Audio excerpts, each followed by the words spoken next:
ஒரு தவறு செய்தால் அதை தெரிந்து செய்தால் அவன் தேவன் என்றாலும் விடமாட்டேன். ஒரு தவறு செய்தால் அதை தெரிந்து செய்தால் அவன் தேவன் என்றாலும் விடமாட்டேன். உடல் உழைக்கச் சொல்வேன், அதில் பிழைக்கச் சொல்வேன், அவர் உரிமை பொருள்களை தொடமாட்டேன். நான் ஆணையிட்டால் அது நடந்து விட்டால் இங்கு ஏழைகள் வேதனை படமாட்டார்.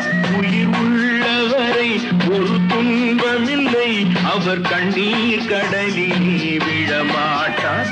அவர் கண்ணீர் கடலிலே